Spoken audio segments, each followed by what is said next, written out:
नमस्कार, search story में आपका स्वागत है। मैं हूं संजिदा। आइए नजर डालते हैं आज की कुछ खास खबरों पर। आज राष्ट्रपिता महात्मा गांधी की पुण्यतिथि है और राजघाट पर प्रधानमंत्री नरेंद्र मोदी और राष्ट्रपति प्रणब मुखर्जी ने बापू को श्रद्धांजलि अर्पित की। पीएम के साथ रक्षा मंत्री मनोहर पर्रिकर भी मौजूद थे। आज राष्ट्रपिता महात्मा गांधी की पुण्यतिथि है और राजघाट पर प्रधानमंत्री नरेंद्र मोदी और राष्ट्रपति प्रणब मुखर्जी ने बापू को श्रद्धांजलि अर्पित की है। पीएम के साथ रक्षा मंत्री मनोहर पर्रिकर मौजूद थे। मोदी ने देश के लिए शहीद हुए देशभक्तों को भी याद किया और उन्हें सम्मान देने के लिए लोगों से आग्रह किया। मोदी ने कहा है कि देश के लिए शहीद हुए सभी देशभक्तों को याद कर रहा हूं। उनके बलिदान हमेशा याद किए जाएंगे। उन्होंने कहा कि आइए देश के इन महासपूतों की याद में सभी मिलकर 2 मिनट का मौन धारण करें। एक तरफ देश भर में महात्मा गांधी को श्रद्धांजलि दी जा रही है, तो वहीं दूसरी ओर मुंबई से सटे पनवेल में महात्मा गांधी के हत्यारे नाथूराम गोडसे को याद किया जा रहा है। महाराणा प्रताप बटालियन की ओर से पनवेल में सत्र पूजा की गई। महाराणा प्रताप बटालियन हर साल इस मौके पर कार्यक्रम आयोजित करता है। महात्मा गांधी को जिस पिस्तौल से गोली मारी गई थी, उस पिस्तौल की फोटो और नाथूराम गोडसे की फोटो का पूजन महाराणा प्रताप बटालियन के अध्यक्ष अजय सेंगर ने की है। महात्मा गांधी जी की हत्या करने वाले नाथूराम गोडसे की पूजा करने वाले अजय सेंगर पिछले कुछ सालों से विवादों में रह चुके हैं। ब्यूरो रिपोर्ट, नई दिल्ली। शोध छात्र रोहित वेमुला की हैदराबाद यूनिवर्सिटी में की गई खुदकुशी के बाद आंदोलन लगातार चल रहा है। इस घटना को लेकर चल रहे विरोध प्रदर्शन का समर्थन करने के लिए देर रात कांग्रेस उपाध्यक्ष राहुल गांधी भी पहुंचे। शोधकर्ता छात्र रोहित वेमुला की हैदराबाद यूनिवर्सिटी में की गई खुदकुशी के बाद आंदोलन लगातार चल रहा है। इस घटना को लेकर चल रहे विरोध प्रदर्शन का समर्थन करने के लिए देर रात कांग्रेस उपाध्यक्ष राहुल गांधी हैदराबाद पहुंचे। आज रोहित वेमुला का जन्मदिन है। इस मौके पर राहुल गांधी ने कैलेंडर मार्च जलाकर रोहित को श्रद्धांजलि भी दी। राहुल गांधी भूख हड़ताल पर भी बैठे। हॉस्टल से निकाले जाने की वजह से 17 जनवरी को रोहित ने खुदकुशी कर ली थी। रोहित के समर्थन में छात्रों ने कैंडल मार्च भी निकाला। देर रात निकाले गए मार्च में बड़ी तादाद में छात्र शामिल हुए। सभी एक सुर में रोहित वेमुला को दोषियों के खिलाफ कार्रवाई की मांग कर रहे थे। इस बीच रोहित की मां से भी राहुल गांधी ने मुलाकात की। राहुल ने रोहित को श्रद्धांजलि भी दी और छात्रों ने समर्थन में नारे भी लगाए। इस मामले को लेकर दिल्ली सहित अन्य स्थानों पर भी विरोध चल रहा है। Bureau report, Hyderabad. देश की राजधानी दिल्ली में फिर एक मर्डर, वो भी दिन दहाड़े। बाहरी दिल्ली के बेगमपुर इलाके में केबल ऑपरेटर और कुश्ती के नामी पहलवान की घर से कुछ ही दूरी पर गोली मारकर हत्या। ये पोस्टर है पहलवान देवेंद्र राठी द्वारा इसी 31 जनवरी को आयोजित होने वाले कुश्ती दंगल के। पहलवान देवेंद्र का केबल ऑपरेटर का काम भी है। शुक्रवार सुबह देवेंद्र राठी अपनी बाइक पर घर से निकले ही थे कि घर से थोड़ी ही दूरी पर 2 बाइकों पर आए कुछ हमलावरों ने गोलियां चला दी। पहलवान देवेंद्र राठी को कई गोलियां लगी और मौके पर ही उनकी मौत हो गई। पहलवान काफी महंगे माउचर लेकर आए थे, जो एक लोडेड माउचर मौके पर छोड़ भी गए। ये देखिए कितने खतरनाक हथियार लेकर हमलावर आए थे। जगह है थाना बेगमपुर इलाका। पुलिस ने शव को पोस्टमार्टम के लिए भेजकर जांच शुरू कर दी है। हमलावर कौन थे साफ नहीं हो पाया है, लेकिन कुछ चश्मदीदों की माने तो हमलावर 2 मोटरसाइकिल पर आए थे। कोई लूटपाट तो नहीं हुई, आपसी रंजिश की आशंका है, लेकिन इस तरह खुलेआम लोगों के पास इस तरह के हथियार होना कई सवाल खड़े करता है। किस तरह लोग खिलौने की तरह हथियार रख रहे हैं। पूरा मामला सुबह हमें करीब 10:10 पे कॉल मिली है कि एक आदमी को गोली लगी है और उसकी डेथ हुई है। यहाँ पे आके देखा तो पता चला कि मृतक का नाम देवेंद्र राठी है। करीब 40 साल उम्र होगी उसकी और उसको गोली मार रखी थी।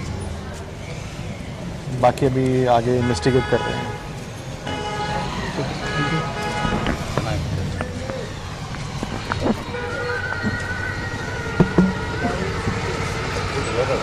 दिल्ली से यामिन शाह। दिल्ली वालों को कूड़े से राहत नहीं मिलने वाली है। आज भी दिल्ली में एमसीडी कर्मचारियों की हड़ताल जारी रही। वेतन नहीं मिलने की वजह से नाराज कर्मचारी पिछले 4 दिन से हड़ताल पर हैं, जिस वजह से दिल्ली की सड़कों पर कूड़ा हो रखा है। पूर्वी दिल्ली के पड़ाव नगर में कूड़े की वजह से लोगों का घर से निकलना मुश्किल हो रहा है। दिल्ली वालों को अभी कूड़े से फिलहाल राहत नहीं मिलने वाली है। आज भी दिल्ली में एसडीसी कर्मचारियों की हड़ताल जारी है। वेतन नहीं मिलने की वजह से नाराज कर्मचारी पिछले 4 दिन से हड़ताल पर हैं, जिस वजह से दिल्ली की सड़कों पर कूड़ा फैला हुआ है। पूर्वी दिल्ली के पांडव नगर में कूड़े की वजह से लोगों का घर से निकलना मुश्किल हो गया है। नगर निगम के 1 लाख से ज्यादा कर्मचारी की हड़ताल का आज चौथा दिन है। इस हड़ताल के चलते सड़कों से लेकर निगम के स्कूल अस्पतालों में असर दिखने लगा है। अपनी मांगों को लेकर एमडीसी कर्मचारियों ने गुरुवार को दिल्ली के उप मुख्यमंत्री मनीष सिसोदिया के कैंप ऑफिस के बाहर पटपटागंज में कूड़े का ढेर लगाकर प्रदर्शन किया। शुक्रवार को इन कर्मचारियों ने दिल्ली के परिवहन मंत्री गोपाल राय के दफ्तर के बाहर उनका पुतला भी जलाया था। इस हड़ताल में तीनों निगमों के सफाई कर्मचारी, शिक्षक, डॉक्टर सब शामिल हैं। दिल्ली के तीनों नगर निगम में कुल 1.25 लाख कर्मचारी हैं, जिनमें से करीब 60,000 सफाई कर्मचारी हैं। सफाई कर्मचारियों के हड़ताल पर चले जाने से ढलाव से ही नहीं बल्कि सड़कों और गलियों से भी कूड़ा उठना बंद हो गया है। दिल्ली के तीनों नगर निगम अपने कर्मचारियों को 3 महीने से पैसे नहीं दे पा रही है। निगम का कहना है कि दिल्ली सरकार उसका फंड नहीं दे रही है, जबकि दिल्ली सरकार का दावा है कि उसने निगम को पूरे पैसे दे दिए हैं। अगले साल निगम के चुनाव हैं। केजरीवाल ने तुरंत चुनाव कराने की मांग की है। केजरीवाल और बीजेपी फिर आमने सामने है और बड़ी बात यह है कि पिछले 1 साल में सफाई कर्मचारी 4 बार हड़ताल पर जा चुके हैं। एमडीसी और सरकार के बीच जारी खींचातान जनता की परेशानी का सबब बन चुकी है। दिल्ली से यामीन शाह की रिपोर्ट। यूपी के बरेली में एक बार फिर निर्भया कांड जैसे ही दर्दनाक हुआ है। यह एक 12 साल की दलित बच्ची की रेप करने के बाद निर्मम हत्या कर दी गई। मासूम का शव सरसों के खेत में अर्धनग्न अवस्था में मिला। यूपी के बरेली में एक बार फिर निर्भया कांड जैसा ही दर्दनाक हादसा हुआ है। यहाँ एक 12 साल की दलित बच्ची को रेप करने के बाद निर्मम हत्या कर दी गई। मासूम का शव सरसों के खेत में अर्धनग्न अवस्था में मिला। बच्ची के नाजुक अंगों को काफी नुकसान पहुंचाया गया है। पुलिस ने मामले में हत्यारों की तलाश शुरू कर दी है। इस सनसनीखेज वारदात की खबर लगते ही गाँव में दहशत का माहौल है। मौके पर DIG range Bareilly Ashutosh Kumar Singh, SP ग्रामीण ब्रजेश श्रीवास्तव और कई थानों की पुलिस पहुंची थी। कई लोगों से इस मामले में पूछताछ भी की गई। पुलिस को किसी करीबी पर शक है। डीआईजी आशुतोष कुमार सिंह का कहना है कि यह बड़ी ही गंभीर और हृदय विदारक घटना है। उन्होंने मामले में खुलासे के लिए 3 टीमें गठित की हैं। उनका कहना है कि इस सनसनीखेज घटना का जल्द से जल्द खुलासा किया जाएगा। दरिंदों ने इस घटना को अंजाम उस वक्त दिया जब बच्ची खेत पर किसी काम से आई हुई थी। बहरहाल मानवता को शर्मसार कर देने वाली इस घटना के बाद हर कोई सन्न है। लोग यही नहीं कह रहे हैं कि कोई कैसे इस मासूम बच्ची के साथ इतनी शर्मनाक और दर्दनाक घटना कर सकता है। फिलहाल अब इंतजार है पुलिस कब तक दरिंदों तक पहुंचती है। 12 साल की लड़की थी, जाति से वो नट थी, उसके एक डेड बॉडी पाए जाने की सूचना दी तो मौके पे हम लोग आए हैं। ये लड़की पास के गांव में 450 मीटर की दूर पे रहती है और बॉडी उसकी यहाँ पाई गई। इस पे कपड़े नहीं थे। उस बॉडी को हम लोगों ने भिजवाया है पोस्टमार्टम के लिए। अभी एफआईआर लिखाई जा रही है और अभी तक की प्राप्त जानकारी से भी किसी पर उन्होंने शक व्यक्त नहीं किया है और ये बड़ी गंभीर घटना है और माइनर गर्ल के साथ इसमें हुआ है। इसमें फोरेंसिक एग्जामिनेशन कराया जाएगा और जो दोषी लोग हैं उनके लिए हम तुरंत टीम को लगाएंगे और कड़ी कार्रवाई इसमें कराएंगे। Bureau report, Uttar Pradesh, Lucknow. UP के जालौन में बजरंग दल के कार्यकर्ताओं का जबरदस्ती का मामला सामने आया है। धर्म परिवर्तन कराने के आरोप में एक शख्स के साथ कार्यकर्ताओं ने न सिर्फ बदसलूकी की बल्कि उसका सिर भी मुंडवा दिया। बजरंग दल वालों का कहना है कि आरोपी पैसों का लालच देकर लोगों का धर्म परिवर्तन करता था। यूपी के जालौन में बजरंग दल के कार्यकर्ताओं की जबरदस्ती का मामला सामने आया है। धर्म परिवर्तन करने के आरोप में एक शख्स के साथ कार्यकर्ताओं ने न सिर्फ बदसलूकी की बल्कि उसका सिर भी मुंडवा दिया। बजरंग दल वालों का कहना है कि आरोपी पैसों का लालच देकर लोगों को धर्म परिवर्तन कराता था, जबकि आरोपी का कहना है कि उसने कोई ऐसा काम नहीं किया है। उसे यहाँ लाकर जबरन उसके साथ बदसलूकी की जा रही है। जब यह सब हो रहा था तो लोग तमाशा देख रहे थे। पुलिस की ओर से भी कोई कार्रवाई नहीं की गई। बजरंग दल के कथित सदस्यों की ओर से इस तरह की वारदात को अंजाम दिया जाता रहा है।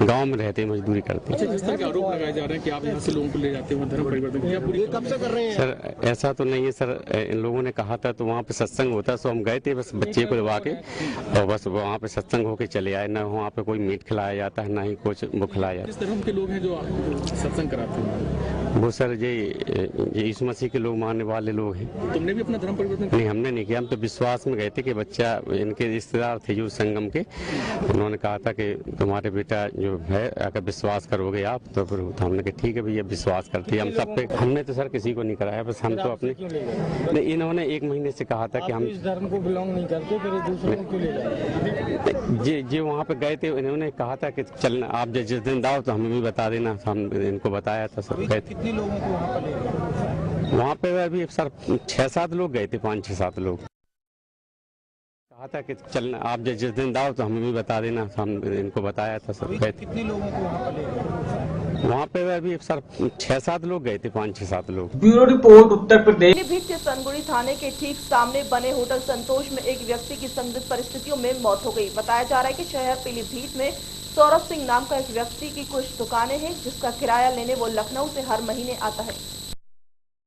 पीलीभीत के सुनगड़ी थाने के ठीक सामने बने होटल संतोष में इस व्यक्ति की संदिग्ध परिस्थितियों में मौत हो गई है। बताया जा रहा है कि शहर पीलीभीत में सौरभ सिंह नाम के एक व्यक्ति की कुछ दुकानें हैं, जिसका किराया लेने वो लखनऊ से हर महीने आता है। सौरभ के साथ उसका नौकर हेम कुमार इस बार उनके साथ आया। दोनों लोगों ने शहर के होटल संतोष का कमरा 109 बुक कराया। सूत्रों के हवाले से पता चला कि दोनों ने देर रात तक खूब शराब पी और उसके बाद खाना खाकर सो गए, लेकिन सुबह मांजरा कुछ और ही था। सुबह सौरभ ने होटल के स्टाफ को बुलाया कि उसका नौकर बाथरूम में गया था और अब दरवाजा नहीं खुल रहा है। होटल के स्टाफ के अनुसार बाथरूम का दरवाजा तोड़कर जब नौकर हेम कुमार को निकाला तो वह मर चुका था। आनन फानन में उसे जिला अस्पताल में ले जाया गया, जहां डॉक्टरों ने उसे मृत घोषित कर दिया। सौरभ होटल का किराया देकर शव को लखनऊ ले गए। गौरतलब है कि इतनी बड़ी घटना की खबर सामने थाने तक नहीं पहुंची, लेकिन मीडिया का मामला सामने आते ही पुलिस ने होटल का कमरा 109 सील कर शव को वापस मंगाया। पुलिस अधीक्षक अब पोस्टमार्टम के बाद कार्यवाही की बात कह रहे हैं। ये अभी तक की इस प्रकरण में छानबीन से प्रथम दृष्टया जो बात प्रकाश में आई है कि एक सौरभ सिंह है जो मूलतः इंदिरा नगर लखनऊ के निवासी हैं और उन्हीं के यहाँ रहने वाला लड़का हेम कुमार, ये दोनों लोग कल आए थे और सौरभ की यहाँ पर ननिहाल थी। ननिहाल में कोई है नहीं तो किराया वगैरह दुकानों का लेने के लिए आए थे, होटल में रुके हुए थे। बताते हैं कि सुबह ही लड़का बाथरूम गया था, बाथरूम में जैसे भी वो गिर पड़ा था, अंदर से बंद था। जब नहीं खुला दरवाज़ा तो इन लोगों ने उसका दरवाज़ा किसी तरीके से खोला, देखा तो फर्श पे जो है गिरा पड़ा था। अस्पताल ले गए, वहाँ पर डॉक्टरों ने इसे मृत घोषित कर दिया। इस संदर्भ में पुलिस जो नियमानुसार कार्रवाई है, शव को कब्जे में लेकर के पंचायतनामा वगैरह भर करके इसका पोस्टमार्टम कराया जा रहा है। आगे जो भी विधि की स्थिति बनेगी या जो तथ्य प्रकाश में आएंगे, अगर कोई दोषी पाया जाएगा तो उसके खिलाफ कार्रवाई की जाएगी। यहाँ मौत नहीं हुई, यहाँ क्या कहते हैं बीमार पड़ा था, फिर उसको उसके साथ वाले कौन से रूम नंबर में? 109 नंबर। कौन है, कहाँ का है? लखनऊ। सौरभ सिंह इसके साथ में थे, जो बीमार हुआ उसके साथ में सौरभ। 109 नंबर में जब थे तब कब बीमार पड़े थे? हमें तो सुबह पता चला कि वो नहाने गए थे बाथरूम में, तब तो उन्होंने फ़ोन किया, फिर तब 109 बुलाया तो बेहोशी हालत में थे। रात उन्होंने होटल में जो शराब वराब पी थी उसी को से जो है वो हुआ है। आपके बारे में नहीं पता है। पीलीभीत से आलोक मिश्रा की रिपोर्ट। मैट्रिक की परीक्षा का फॉर्म नहीं भरे जाने से नाराज छात्रों ने आज स्कूल के सामने पुरानी जीटी रोड को न सिर्फ जाम किया बल्कि जमकर हंगामा भी किया।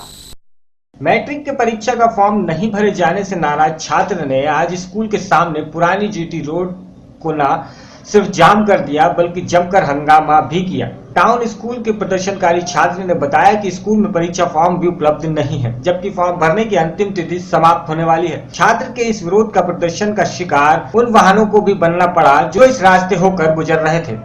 इस बीच सूचना पाकर मौके पर पहुंची पुलिस को भी छात्र के आक्रोश का सामना करना पड़ा। इधर स्कूल की प्रधान अध्यापका ने बताया कि शिक्षकों ने चूंकि जांच परीक्षा की कॉपियां जमा नहीं की है, ऐसे में जिला शिक्षा कार्यालय से परीक्षा फॉर्म उपलब्ध नहीं कराया जा सका है। बच्चों को इस बाबत समझाने के बावजूद वे समझ नहीं पा रहे हैं और हंगामे पर उतारू हैं। उन्होंने बताया कि जिला शिक्षा पदाधिकारी के कार्यालय से फॉर्म उपलब्ध होते ही सभी छात्रों का परीक्षा फॉर्म भरवा दिया जाएगा। किस तरह से पुलिस प्रशासन के द्वारा छात्रों के ऊपर लाठी बरसाया गया, फर्जी मुकदमा किया गया और इतना मारा गया कि अभी एक छात्र मौत से जूझ रहा है।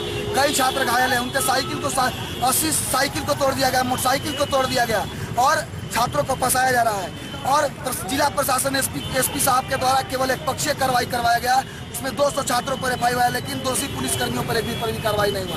इस एक पक्षीय कार्रवाई और घायल छात्रों के लिए और निर्दोष छात्रों पर एफआईआर वापस लेने के लिए आज जिला प्रशासन पुलिस प्रशासन का औरंगाबाद में पुतला दहन किया गया। आगे यह हमारा लगातार आंदोलन जारी रहेगा, क्योंकि आज एक पुतला दहन के माध्यम से अल्टीमेटम है कि छात्रों को कमजोर न बुझे, युवाओं को कमजोर न बनाया, अन्यथा इसका खामियाजा आपको भुगतना पड़ सकता है। बिहार औरंगाबाद से सत्यजीत कुमार। मोगा जिला के कॉम्प्लेक्स में डिप्टी कमिश्नर परमिंदर सिंह गिल की अगुवाई में महात्मा गांधी जी की प्रतिमा पर फूल भेंट कर 2 मिनट का मौन धारण कर उनको याद किया गया।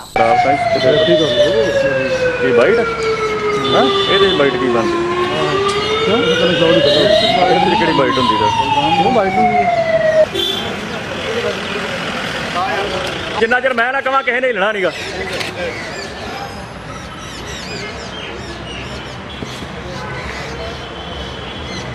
चलो जी।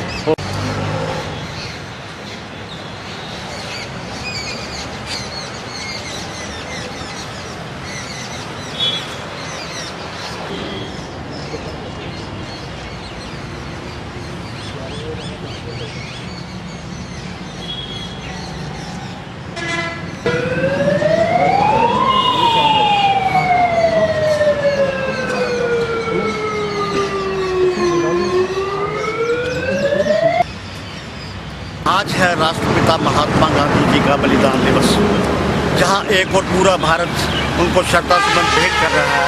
वहीं आज मोगा जिला में भी डीसी कम्प्लेक्स में सभी अधिकारियों ने उनको श्रद्धासुमन भेंट किए। मोगा से विपिन पोखरा। पठानकोट केंट रेलवे स्टेशन पर आरपीएफ ने एक संदिग्ध अफगानी युवक को हिरासत में लिया है। यह रेलवे स्टेशन पठानकोट एयरबेस से महज 300 मीटर की दूरी पर है। पठानकोट केंट रेलवे स्टेशन पर आरपीएफ ने एक संदिग्ध अफगानी युवक को हिरासत में लिया है।